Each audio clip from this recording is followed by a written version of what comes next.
कहानी की शुरुआत में मोमो डॉक्टर से बात कर रही थी। डॉक्टर का कहना था, आई सर्जरी कोई मजाक नहीं है। तुम्हें अपने पेरेंट्स से कंसल्ट करना होगा और उनका सिग्नेचर रिक्वायर्ड होगा। मोमो कहती है, हमारा कोई नहीं है। डॉक्टर कहता है, तुम्हारा हस्बैंड था ना? फ्लैशबैक में मोमो याद करती है, 2 साल पहले वो पहली बार जेंग से ब्लाइंड डेट पर मिली थी, अपनी सौतेली बहन जिजी के प्लेस पर, जहाँ पर के जेंग मोमो से मिलते ही वो रो रही थी। तो जेंग उससे लग कहता है, मेरे लिए तुम एक परफेक्ट पार्टनर हो। मुझे पार्टनर में चाहिए कि वो मुझसे कभी सही में प्यार ना करे, बस एक नॉर्मल बोरिंग अरेंज मैरिज, क्योंकि ये बिजनेस रिलेटेड है। तुम अपने एक्स यान को भूल नहीं पाओगे, इसी वजह से मैं तुम्हें चूज कर रहा हूँ। अगर राजी हो तो चलो शादी का सर्टिफिकेट ले लेते हैं। मोमो को अपने मॉम डैड की वजह से मजबूरी में जंग से शादी करना पड़ता है। हालांकि ये रियलिटी नहीं था कि वो अपने एक्स सियान को मिस कर रही थी, लेकिन वो जेंग को ये बातें एक्सप्लेन करना जरूरी भी नहीं समझती। इसके बाद 2 सालों के लिए जेंग गायब हो जाता है। बिजनेस ट्रिप के लिए वो फॉरेन गया हुआ था। आज मोमो अकेली थी, उसके पेरेंट होते हुए भी उसके साथ नहीं थे। कुछ दिनों बाद का सीन हम लोग देखते हैं। जेंग हॉस्पिटल आया हुआ था यहाँ पर, और वो मोमो को देखता है, लेकिन वो मोमो को देख के पहचान नहीं पाता है। जब उसका सेक्रेटरी कहता है, मुझे लगता है कि शायद ये आपकी वाइफ है, तब वो शॉक हो जाता है, क्योंकि तब उसे भी थोड़ा सा ये डाउट होता है। वो मोमो से मिलने के लिए जाता है। मोमो से टकराती है और उससे दूर होकर के सॉरी सॉरी बोलने लगती है।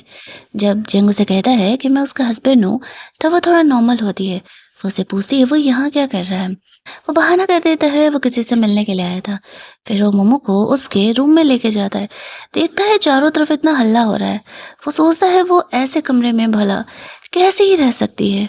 और फिर वो यहाँ पर चुपचाप उसके लिए दूसरे कमरे का अरेंजमेंट कर देता है, जहाँ पर कि वो उसे कह रहा था, तुम आराम से यहाँ आराम कर सकते हो। थोड़ी देर के लिए वो बाहर जाता है।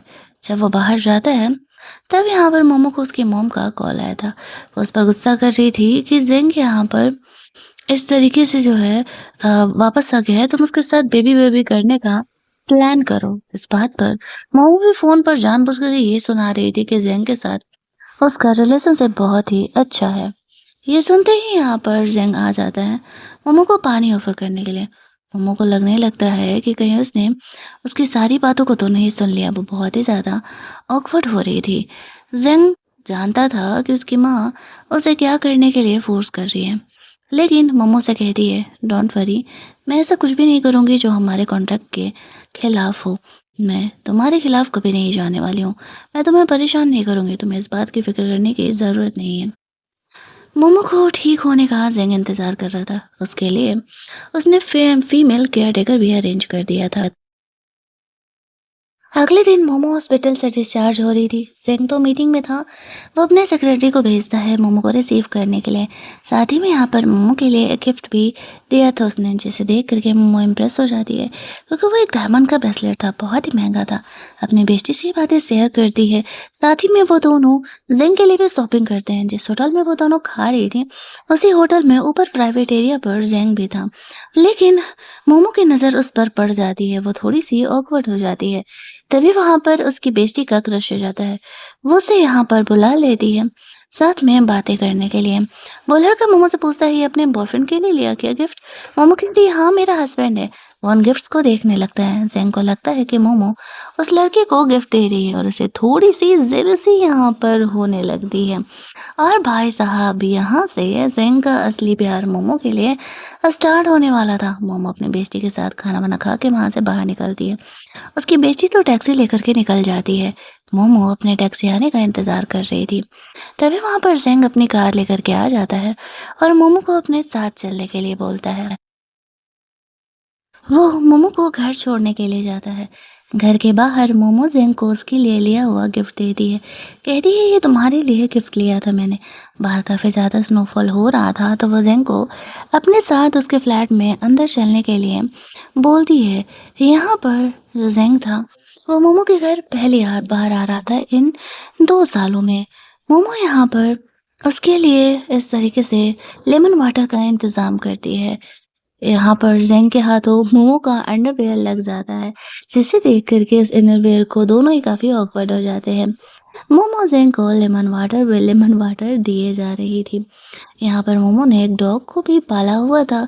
हालाँकि ज़ेंग को ऐसे पेट की आदत नहीं थी, लेकिन वो मोमो को इस बारे में बताता नहीं है। ज़ेंग उसे कहता है कि जब मैं अपने बिज़नेस ट्रिप से वापस लौट आ चुका हूँ, तब हमें लगता है, हमें एक नॉर्मल हस्बैंड वाइफ की तरह रहना चाहिए। ये कह के वो वहाँ से निकल जाता है। घर जाता है तो वो ऑलरेडी मोमो को मिस करना स्टार्ट कर दिया था। अगले दिन वो दोनों मिलते हैं। ज़ेंग अपने बारे में बायोडाटा पूरा लंबा-चौड़ा रिज़्यूमे जैसा बना के लेके आया था। मोमो को देते हुए कहता है कि इसे पढ़ने के बाद तुम समझ जाओगे मुझे क्या चीज़ें पसंद है और क्या नहीं। वो कहता है कि ग्रैंडमदर चाहती हैं कि हम दोनों यहाँ पर साथ में रहें, क्योंकि तुम अलग रहती हो, उन्हें ये बात पता चलेगा, तो ये उन्हें बिल्कुल भी अच्छा नहीं लगेगा। मोमो ज़ेंग की बात मान जाती है, कहती है कि ठीक है, वो उनके साथ रहने के लिए तैयार है। अगले दिन मोमो ज़ेंग को अपने पेरेंट्स से मिलने के लिए लेकर के जाती है। इट्स ऑब्वियस कि उसके पेरेंट यहाँ पर मोमो को छोड़ करके जीजी से ज़्यादा प्यार करते थे। सब कुछ उनके पसंद का बना था। ये देख कर के उसकी मॉम कहने लगती है, इतना नखरा क्यों कर रही हो? चुप-चाप खा लो ना। लेकिन ज़ेंग मोमो का सपोर्ट करता है। थोड़ी देर बाद मोमो जीजी को अपनी माँ से बात करते हुए सुनती है। अगर मोमो नहीं होती तो मेरी शादी ज़ेंग से होती। ज़ेंग कितना हैंडसम है। मोमो इन बातों को सुन के वहाँ से आगे बढ़ जाती है। उसकी माँ उसे रोक करके उसी को डाँटने लगती है और कहती है कि ज़ेंग के साथ जल्द से जल्द एक बेबी करने के बारे में सोचो तुम। तुम्हारी उससे सीरियस वाली शादी हुई है। मोमो उनकी बातों को इग्नोर कर देती है। ज़ेंग उसके डैड के साथ थोड़ा ड्रिंक कर चुका था। मोमो उसे संभालते हुए घर लेकर के जाती है, जहाँ पर कि वो बहुत ही ड्रंक था। जैसे-तैसे करके वो उसे घर पहुँचाती है। अगले दिन से अब मोमो भी ज़ेंग के घर रहने वाली थी। वो अपने कमरे में बैठी हुई थी। ज़ेंग जब नशे से उतर चुका था, तो वहाँ पर मोमो से बात करने के लिए आता है। वो उसे कहता है, तो अब हमें हस्बैंड वाइफ के ऑब्लिगेशंस को पूरा करना होगा। मोमो समझ नहीं पाती है कि क्या वो उसके साथ फिजिकल इंटीमेसी की बात कर रहा है। अब ज़ेंग तो उसे यही बातें समझा रहा था। मोमो काफ़ी ऑकवर्ड थी। ज़ेंग कमरे से निकल करके अपने कमरे में रेस्ट करने के लिए चले जाता है। दोनों अगले कुछ दिनों तक इसी तरीके से साथ रहते हैं। धीरे-धीरे दिन बीत रहे थे, लेकिन दोनों को एक-दूसरे की सिर्फ़ आदत सी पड़ी थी। वो दोनों के बीच कोई ऐसा रोमांस वग़ैरह नहीं था। जिंग मोमो ने कुछ दिन पहले उसे सनफ्लावर का फ्लावर बुके दिया था, इसी वजह से अब वो हर रोज़ घर में ऐसे सनफ्लावर रखा करता है, जो कि मोमो को बहुत ही पसंद थे। इसके बाद जिंग मोमो को अपने ग्रैंड पेरेंट्स से मिलने के लिए लेकर के जाता है, जहाँ पर कि उसके ग्रैंड-पेरेंट मोमो को बहुत ही पसंद करते थे। मोमो ने ग्रैंडमदर के लिए स्वीट लेके गया हुआ था, तो उसकी कज़न सिस्टर आकर के मोमो का इंसल्ट करने लगती है। क्या घटिया चीज़ लेके आते रहती हो? लेकिन सिंह उनमें से एक स्वीट उठा करके खा लेता है और कहता है, इसमें घटिया क्या है? ह्यूमन के ही खाने वाली चीज़ तो है, ज़्यादा नखरा मत दिखाया करो। ऊपर से ये मेरी वाइफ़ ने दिया है। ये कहते हुए मोमो का सपोर्ट करता है। मोमो उसे थैंक्स बोलती है इस तरीके से उसकी फैमिली वालों के सामने उसका इमेज बनाए रखने के लिए। जिन गलती से मोमो से टकरा जाता है, बेचारी को ज़्यादा ही ज़ोर से चोट लग जाता है। वो उसे सॉरी सॉरी बोलने लगता है कि वो दोबारा इस बात का ख़्याल रखेगा और इस घड़ी को ही वो ज़िम्मेदार ठहरा रहा था, क्योंकि इस वॉच की वज़ह से मोमो को चोट लगा था। मोमो काफ़ी ऑकवर्ड हो जाती है। पेरेंट के साथ खाना-वाना खाने के बाद वो लोग वहाँ से जाने का सोच रहे थे। मोमो अकेले एंजॉय कर रही थी, तभी उसे उसके अडॉप्टिव पेरेंट का कॉल आता है। वो बाहर जाकर के बात करती है। वो काफ़ी इमोशनल हो जाती है। उसके पेरेंट मोमो के लाइफ के बारे में पूछ रहे थे कि सब कुछ सही तो चल रहा है ना? तभी जिंग उनकी बातों को सुन लेता है। वो बाहर आता है और उसके पेरेंट से बात करता है काफ़ी रिस्पेक्टफुल तरीके से। मोमो रो रही थी तो वो उसे चुप कराता है। कहीं न कहीं वो मोमो के इमोशंस को समझ रहा था। मोमो ये देख कर के इमोशनल हो जाती है कि भले ही कॉन्ट्रैक्ट हस्बैंड सही, लेकिन वो उसका ख़्याल रख रहा था। वो बताता है कि मॉम चाहती है कि हम दोनों आ जाती हैं, स्टे करें। इट्स ऑब्वियस दैट वो दोनों हस्बैंड वाइफ हैं, तो दोनों को एक ही कमरे में रहना होगा। यहाँ पर फुल ऑन हनीमून वाले स्टाइल में कमरे को सजाया गया था। दोनों साथ में सोने के लिए तो जाते हैं, लेकिन उन दोनों को नींद नहीं आ रही थी। काफ़ी देर तक दोनों आपस में बात ही करते रह जाते हैं। अगली सुबह मोमो की तो नींद फ्रेश थी, लेकिन जिंग पांडा बन के घूम रहा था। बेचारा पूरी रात नहीं सो पाया था, क्योंकि मोमो उसे ऐसे हक करके अपना डॉग समझ करके सो रही थी। वो ये बात किसी को बता भी नहीं सकता था। उसके ग्रैंड पेरेंट उसे कहते हैं कि तुम दोनों को जल्द से जल्द बेबी प्लान करना चाहिए। जिंग यहाँ पर बहाना करके टालने लगता है। रात में मोमो अपनी बेस्टी से बात कर रही थी। उसकी बेस्टी भी उसे जिंग के साथ रोमांस करने के तरीके बता रही थी। तभी जिंग यहाँ पर आने लगता है तो मोमो जल्दी से कॉल कट कर देती है, ताकि उसकी बेस्टी उसकी बातों को ना सुन पाए। लेकिन जिंग ने तो उनकी बातों को सुन लिया था और मोमो यहाँ पर काफ़ी ऑकवर्ड फ़ील कर रही थी। जिंग इतने फॉर्मल तरीके से फर्स्ट टाइम रोमांस करने के बारे में बात कर रहा था कि ये चीज़ मोमो के लिए बहुत ही ज़्यादा ऑकवर्ड थी। भले ही वो यान के साथ रिलेशनशिप में थी, लेकिन दोनों कभी इंटीमेट नहीं हुए थे। जिंग आगे बढ़ता है और मोमो को किस कर लेता है। वो दोनों यहाँ पर अपना हनीमून नाइट मनाते हैं और अगली सुबह वो बहुत ही ऑकवर्ड महसूस कर रही थी। जिंग उसे काम डाउन कराते हुए कहता है कि अगर तबीयत ठीक नहीं लग रही हो तो हम डॉक्टर के पास चल सकते हैं दिखाने के लिए। मोमो और भी ज़्यादा ऑकवर्ड हो जाती है और कहती है कि नहीं नहीं, ये सब ठीक है। वो थोड़ी देर में चेंज करके बाहर आ रही है। जब वो ग्रैंडमदर से बात करने जाती है तो नोटिस करती है जेन को आज बिजनेस ट्रिप पे निकलना था। वो अभी तक बाहर नहीं आया। वो देखने के लिए जाती है तो जेन को फीवर था। वो जबरदस्ती जेन को हॉस्पिटल लेकर के जाती है, जो कि वो जाना नहीं चाहता था। हॉस्पिटल से उसका अच्छा कनेक्शन नहीं था। मोमो उसे हॉस्पिटल लेकर के जाती है। उसे आईवी लगा हुआ था। जिंग अपना ऑफिस का काम करना चाह रहा था। मोमो उसे डांटते हुए आराम करने के लिए बोलती है और फिर जिंग जब सो रहा था तो वो उसके सर के नीचे हाथ रख देती है ताकि वो डिस्टर्ब ना हो सके। 1-2 घंटे वो सोए रहता है। पास में जो फैमिली आई हुई थी वो ये चीजें देख रही थी। जिंग जब जगता है तो मोमो को लगता है कि कहीं जिंग गलत ना समझने लगे। ऐसी वजह से वो बोलती है कि तुम्हारा सर कहीं टकरा ना जाए, इसी वजह से मैंने संभाल के रखा हुआ था। मोमो को ऐसे करते देख करके जिंग समझ जाता है कि वो उसके लिए ये सब कुछ की थी। घर जाने पर मोमो ड्राइविंग सीखना चाहती थी, कभी किसी ने उसे सिखाया नहीं था। जिंग उसे कहते ठीक है, वो आजकल फ्री है, वो उसे ड्राइविंग करना सिखाएगा। तभी वहां पर उसे पार्किंग से कॉल आता है गार्ड का कि मोमो ने अपनी गाड़ी गलत जगह खड़ा कर दी है तो उसे साइड में करना पड़ेगा। अब वह जेंग का हेल्प मांगती है। जेंग तुरंत ही अपने गार्ड्स को कॉल करता है। वो लोग जब देखने के लिए जाते हैं तो जेंग भी देख के शॉक हो जाता है। उसे लगा था एटलीस्ट एक कार होगी, लेकिन वो इलेक्ट्रिक बाइक था। मोमो कहती है काफी कन्वीनियंट है ऑफिस जाने के लिए, रास्ते में काफी ट्रैफिक रहता है, दैट्स वाई वो कार का इस्तेमाल नहीं करती है। ये भी एक रीज़न था, लेकिन फैक्ट ये था कि कभी उसकी फैमिली ने उसे वो कार दिया ही नहीं था। 5-6 गार्ड्स आए हुए थे यहाँ पर मोमो की एक स्कूटी को साइड में करने के लिए। इस बात पर जेंग और मोमो आपस में बहुत ही हँसने लगते हैं। रात में इसी बारे में मोमो अपनी बेस्टी को बताती है। कल रात जो कुछ हुआ उसके और जेंग के बीच वो भी सारी बातें उसे इन्फॉर्मेशन दे रही थी। उसकी बेस्टी बहुत खुश थी कि फाइनली मोमो के लाइफ में अब एक स्टेबिलिटी आ चुकी है। अगले दिन फैमिली के बुलाने पर मोमो उनसे मिलने के लिए जाती है। जब वो जाती है तब यहाँ पर वो लोग कह रहे थे कि हमारे पास अब इतने पैसे नहीं हैं कि हम तुम्हारे एडॉप्टिव मॉम का भी बिल भर सके। इस बात पर मोमो भड़कने लगती है। आप लोगों को जब मुझसे प्यार ही नहीं था तो आप लोगों ने मुझे एडॉप्ट ही क्यों किया?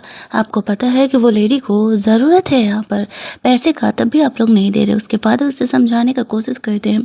थोड़ा बहुत वो उसे मानते थे, लेकिन मोमो उठ के चुपचाप वहाँ से चली जाती है। उसका मूड ठीक करने के लिए ज़ेंग यहाँ पर आता है और वो यहाँ पर उसे अपनी महँगी वाली कार चलाने के लिए देता है, जिसकी वज़ह से उसे थोड़ा अच्छा लगता है। ऐसा लगता है कि हाँ, कोई तो है जो एक्चुअल में अब उसका केयर कर रहा है। वो दोबारा से जिन को हॉस्पिटल चेकअप कराने के लिए लेकर के जाती है और उसका ख्याल रखती है जब तक कि उसका आईवी कंप्लीट नहीं हो जाता। जिन को इन बातों की आदत नहीं थी, लेकिन मोमो जिस तरीके से उसका केयर कर रही थी, धीरे धीरे वो भी उसे पसंद करने लगा था। ट्रीटमेंट लेने के बाद बाहर निकलता है। कार आने का वेट कर रहा था। मोमो उसे अपने बाइक पर लिफ्ट देने के लिए बोलती है। बेचारा जिंग इतना लंबा था, वो छोटे से स्कूटी पर बैठ करके जैसे-तैसे करके घर पहुँच ही जाता है। घर जा कर के वो इतना टायर्ड हो चुका था, लेकिन मोमो को इस बात का कंप्लेन वो नहीं करता है। घर जाने पर जेंग के उसके दोस्त कॉल करते हैं और भाभी से मिलाने का जिद कर रहे थे। जहाँ पर कि जेंग मोमो को अपने साथ अपने दोस्तों के साथ पार्टी करने के लिए लेकर के जाता है। जब वो वहाँ पर लेकर के जाता है तब मोमो को उनके दोस्तों के साथ गेम वेम खेलने के लिए छोड़ देता है। मोमो को लाइफ में पहली बार इस तरीके से फ्रेंड्स ग्रुप में पार्टी करने का मौका मिला था। जब मोमो वॉशरूम जाती है तब वहाँ पर उसे एक लड़की मिलती है जो कि ज़ेंग की एक्स फियांसे खुद को बता रही थी, कह रही थी कि वो कभी तुमसे प्यार नहीं करेगा। शादी करने के लिए वो भी मुझे शादी के पहले एग्रीमेंट दे रहा था, लेकिन मैंने साइन करने से मना कर दिया था। मोमो कहती है, उफ़! दुःख की बात है। मैं कितनी अच्छी ज़िंदगी ज़ेंग के साथ बिता रही हूँ, तुम्हें नहीं पता। कह के घर आ जाती है। दोनों रोमांस करते हैं। लेकिन मोमो के दिमाग में यहाँ पर उस लड़की की कही गई बातें चल रही थी। वो ज़ेंग से इस बारे में डिस्कशन नहीं करती है क्योंकि ज़ेंग ने खुद कभी इस बारे में उसे कुछ बताया ही नहीं था। अगली सुबह जेंग बिजनेस ट्रिप पे जाने के लिए तैयार हो रहा था। सामान पैकिंग कर रहा था। मोमो को उसकी मॉम कॉल करके उसे परेशान कर रही थी। कह रही थी जीजी के बर्थडे पार्टी में जेंग को साथ लेके आने। जेंग मोमो से फ़ोन लेकर के बात कर देता है और कहता है अब बेवजह ही मोमो को परेशान करते रहती है। मोमो अपने काम में बिजी है, अगर वो आपसे मिलना चाहेगी तो वो खुद चली जाएगी। अब यहाँ पर जिंग ने भी कभी ऐसे नहीं सोचा था कि मोमो की माँ से बात करेगा, लेकिन उनकी बदतमीजियाँ इतनी बढ़ती जा रही थी। मोमो जिंग को थैंक्स बोलती है। इसके बाद जिंग बिजनेस ट्रिप के लिए निकल जाता है और मोमो जीजी का बर्थडे पार्टी अटेंड करने के लिए कल चली जाती है, जहाँ पर उसके पेरेंट ने उसके लिए बहुत बड़ा बर्थडे पार्टी अरेंज किया था। मोमो अपने दोस्त के साथ साइड में थी, तभी उसकी मॉम जा करके उस पर गुस्सा करने लगती है और कहती है कैसा घटिया सा ड्रेस पहन करके आ गई हो। जीजी ने तुम्हारे लिए ड्रेस दिया था ना, क्या वो तुम्हें अब हाथ में देने जाए? मोमो कहती है मुझे यूज़ किया हुआ सामान नहीं चाहिए, इतना ही था तो एक नया ड्रेस खरीद देती, पैसे की कमी थोड़ी थी। उसकी मॉम गुस्से में मोमो को थप्पड़ मार देती है। ये बात जिंग की एक दोस्त देख लेती है और वो उसे कॉल करके बता देती है। जिंग उसे कॉल करता है इस बारे में बात करने के लिए, लेकिन मोमो उसे परेशान नहीं करना चाहती थी, इसी वजह से इस बारे में वो उसे नहीं बताती है।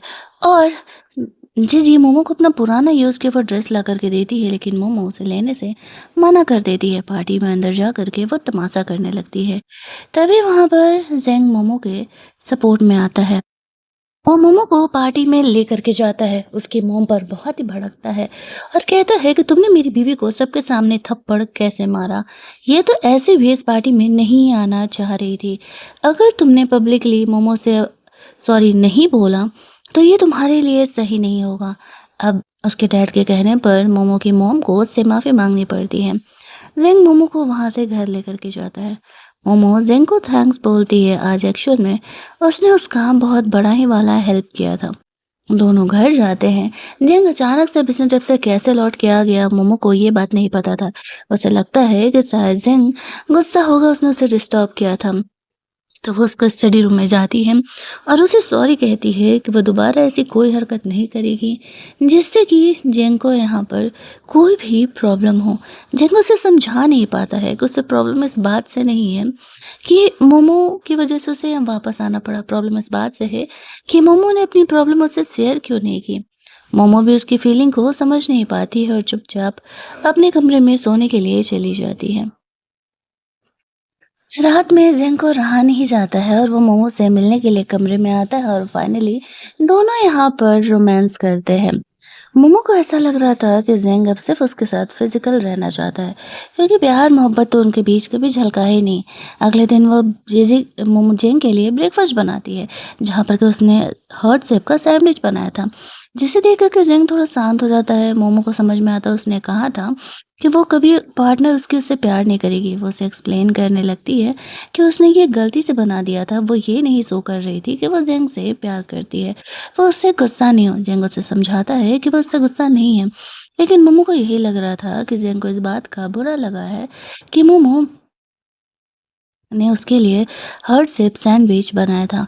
मोमो अपने ऑफिस अगले दिन चली जाती है, जहाँ पर कि उसका एक्स यान उसका न्यू बॉस बन के आया हुआ था। शुरुआत में तो मोमो से इग्नोर कर रही थी ताकि वो उसे देखे नहीं, लेकिन एट द एंड लिफ्ट में वो मोमो को देख ही लेता है। मोमो से जब वो बात करने का कोशिश करता है, मोमो उसे इग्नोर करके वहाँ से जाने लगती है, क्योंकि अब वो उससे कोई रिलेशन नहीं रखना चाहती थी। इसके बाद वो अपनी बेस्टी के साथ डिनर करने के लिए चली जाती है, उसे ये सारी बातें बताती है। जब वो रात में घर लौटती है तो ज़ेंग उसके आने का इंतज़ार कर रहा था।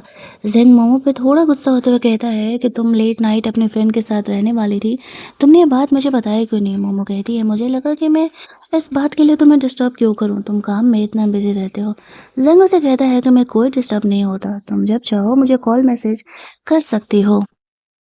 अगले दिन मोमो अपना फ़ोन गलती से घर पर भूल गई थी तो ज़ेंग उसे उसका फ़ोन लौटाने के लिए आता है। मोमो उससे फ़ोन लेकर के उसे वहाँ से जाने के लिए बोलती है क्योंकि उसे ऐसा लग रहा था कि कहीं वो उसके लिए प्रॉब्लम ना खड़ी कर दे। जैसे ही ज़ेंग वहाँ से जा रहा था तभी यान उससे बात करने का कोशिश करने लगता है। मोमो उसे खुद से दूर रहने के लिए कहती है। ज़ेंग इन चीज़ों को देख रहा था, वो बीच में आता है, मोमो से बात करता है और वहाँ से चले जाता है। ज़ेंग के जाने के बाद मोमो यान के पूछने पर उसे बताती है कि ज़ेंग उसका हस्बैंड है और उन दोनों ने शादी कर लिया। यान को इस बात पर भरोसा ही नहीं हो रहा था कि सच में मोमो ने किसी से शादी कर लिया और वो मोमो को वापस उसके पास आने के लिए बोल रहा था, जिस बात पर मोमो उसे साफ मना कर देती है। जब वो ज़ेंग के साथ लौटती है, ज़ेंग पूछता वो लड़का कौन था तो मोमो उसे बताती है कि वो मेरा एक्स बॉयफ्रेंड था। इसके बाद वो मोमो को ज्वेलरी शॉप पर लेकर के जाता है उसके लिए वेडिंग रिंग खरीदने के लिए, क्योंकि इसे देख करके लोगों को लगेगा मोमो ने सच में शादी कर ली है। वेडिंग रिंग लेने के बाद दोनों एक दूसरे को रिंग पहनाते हैं। अगले दिन जेंग को बिजनेस ट्रिप पर निकलना था और निकलने से पहले वो मोमो को जाते जाते गुड बाय किस करके जाता है। जेंग को भी ऐसा लगने लगा था कि कहीं ना कहीं वो मोमो से कुछ ज्यादा ही अट्रैक्ट होने लगा है। वहाँ बिजनेस ट्रिप की प्लेस पर भी वो मोमो को ही मिस कर रहा था, उसके सपने देख रहा था, उसके साथ रोमांटिक मोमेंट को याद कर रहा था।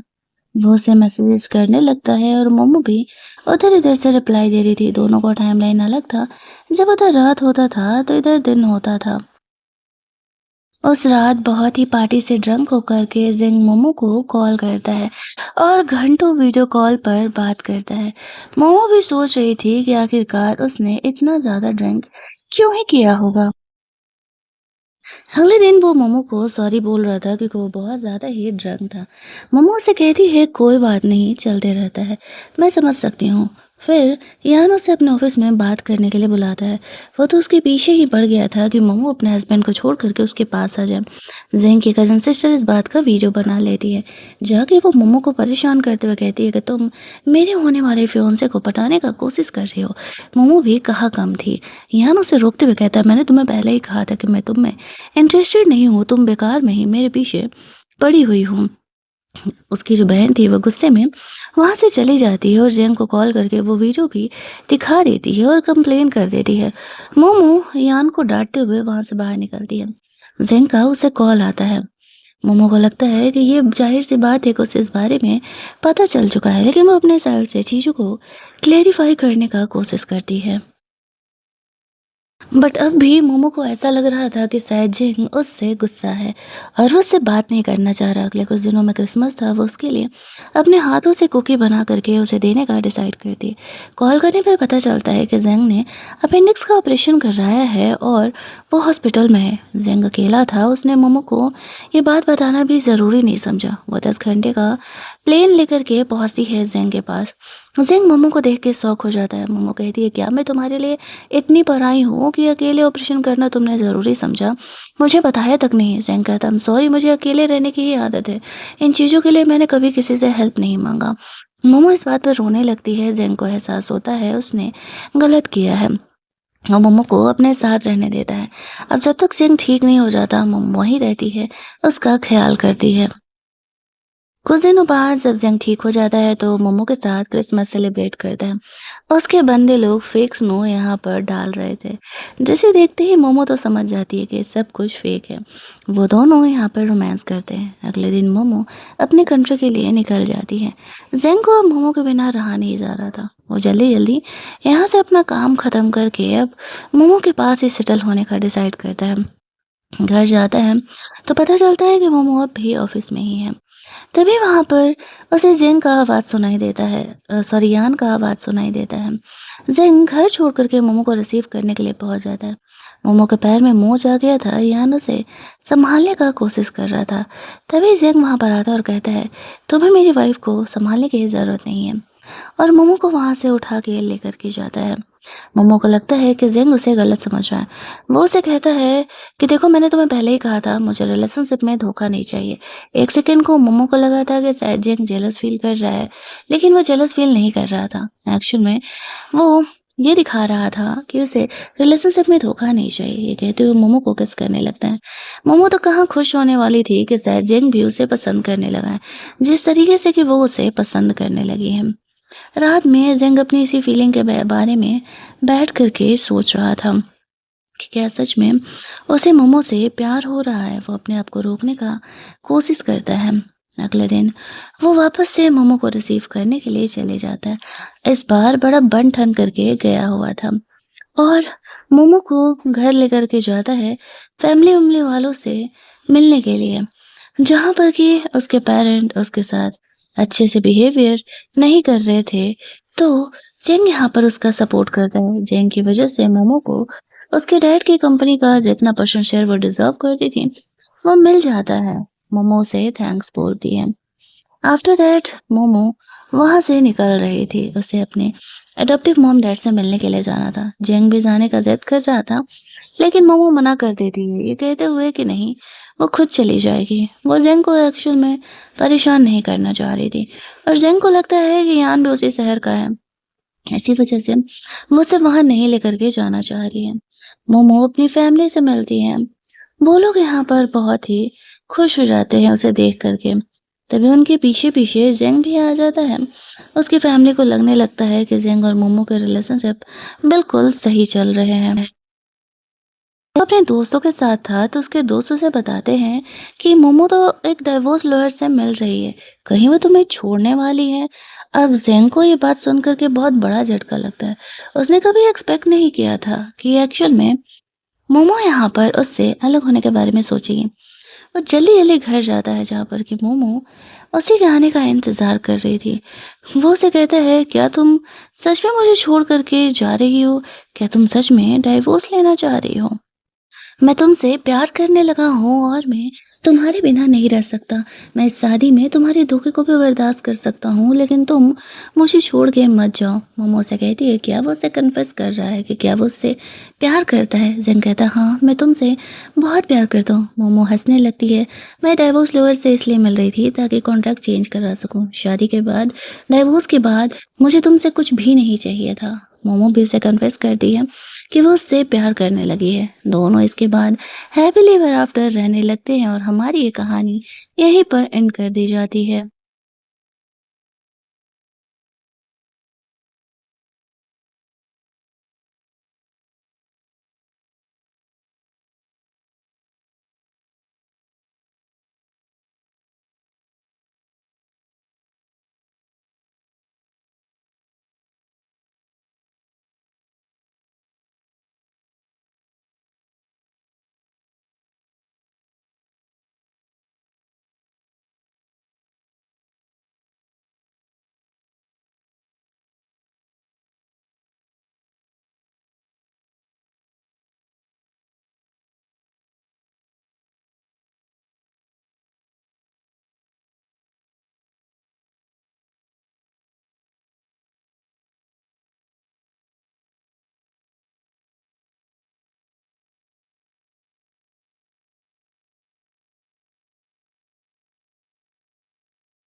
अगले दिन वो मोमो को सॉरी बोल रहा था क्योंकि वो बहुत ज़्यादा ही ड्रंक था। मोमो उसे कहती है, कोई बात नहीं, चलते रहता है, मैं समझ सकती हूँ। फिर यान उसे अपने ऑफिस में बात करने के लिए बुलाता है। वो तो उसके पीछे ही पड़ गया था कि मोमो अपने हस्बैंड को छोड़ करके उसके पास आ जाए। जेंग की कज़न सिस्टर इस बात का वीडियो बना लेती है। जाके वो मोमो को परेशान करते हुए कहती है कि तुम मेरे होने वाले फियोंसे को पटाने का कोशिश कर रही हो।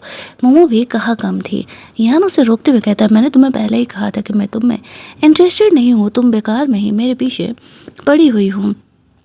उसकी जो बहन थी वो गुस्से में वहाँ से चली जाती है और जेंग को कॉल करके वो वीडियो भी दिखा देती है और कंप्लेन कर देती है। मोमो यान को डांटते हुए वहाँ से बाहर निकलती है। जेंग का उसे कॉल आता है। मोमो को लगता है कि ये जाहिर सी बात है कि उसे इस बारे में पता चल चुका है, लेकिन वो अपने साइड से चीज़ों को क्लेरिफाई करने का कोशिश करती है। बट अब भी मोमो को ऐसा लग रहा था कि शायद जिंग उससे गुस्सा है और वो उससे बात नहीं करना चाह रहा। अगले कुछ दिनों में क्रिसमस था, वो उसके लिए अपने हाथों से कुकी बना करके उसे देने का डिसाइड करती। कॉल करने पर पता चलता है कि जेंग ने अपेंडिक्स का ऑपरेशन करवाया है और वो हॉस्पिटल में है। जेंग अकेला था, उसने मोमो को ये बात बताना भी ज़रूरी नहीं समझा। वो 10 घंटे का प्लेन लेकर के पहुँचती है जेंग के पास। जेंग मोमो को देख के शौक हो जाता है। मोमो कहती है, क्या मैं तुम्हारे लिए इतनी पराई हूँ कि अकेले ऑपरेशन करना तुमने ज़रूरी समझा? मुझे बताया तक नहीं। जेंग कहता, I'm सॉरी, मुझे अकेले रहने की ही आदत है। इन चीज़ों के लिए मैंने कभी किसी से हेल्प नहीं मांगा। मोमो इस बात पर रोने लगती है। जेंग को एहसास होता है उसने गलत किया है और मोमो को अपने साथ रहने देता है। अब जब तक जेंग ठीक नहीं हो जाता, मोमो वहीं रहती है, उसका ख्याल करती है। कुछ दिनों बाद जब जंग ठीक हो जाता है तो मोमो के साथ क्रिसमस सेलिब्रेट करता है। उसके बंदे लोग फेक स्नो यहाँ पर डाल रहे थे। जैसे देखते ही मोमो तो समझ जाती है कि सब कुछ फेक है। वो दोनों यहाँ पर रोमांस करते हैं। अगले दिन मोमो अपने कंट्री के लिए निकल जाती है।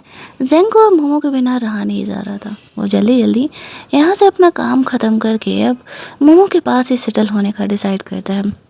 घर जाता है तो पता चलता है कि मोमो अब भी ऑफिस में ही है।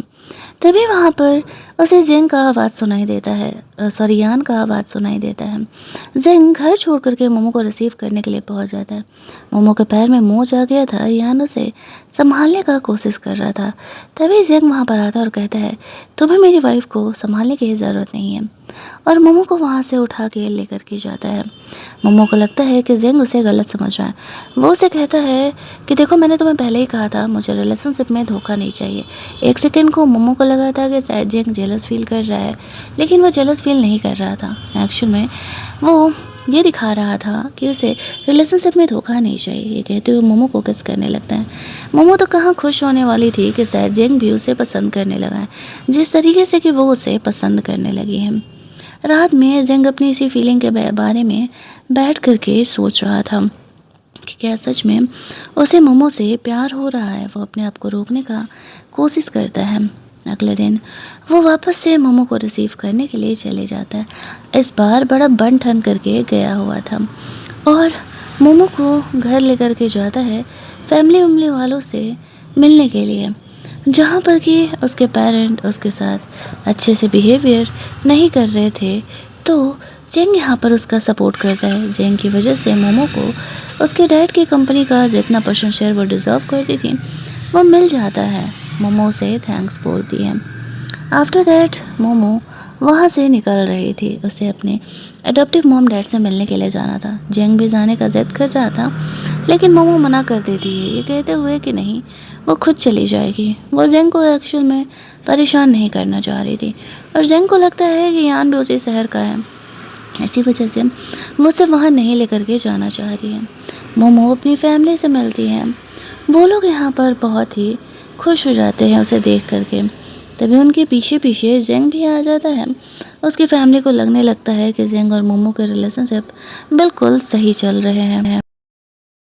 वो अपने दोस्तों के साथ था तो उसके दोस्तों से बताते हैं कि मोमो तो एक डाइवोर्स लॉयर से मिल रही है, कहीं वो तुम्हें छोड़ने वाली है। अब जेंग को ये बात सुन करके बहुत बड़ा झटका लगता है। उसने कभी एक्सपेक्ट नहीं किया था कि एक्चुअल में मोमो यहाँ पर उससे अलग होने के बारे में सोचेगी। वो जल्दी जल्दी घर जाता है जहाँ पर कि मोमो उसी के आने का इंतज़ार कर रही थी। वो उसे कहता है, क्या तुम सच में मुझे छोड़ करके जा रही हो? क्या तुम सच में डाइवोर्स लेना चाह रही हो? मैं तुमसे प्यार करने लगा हूँ और मैं तुम्हारे बिना नहीं रह सकता।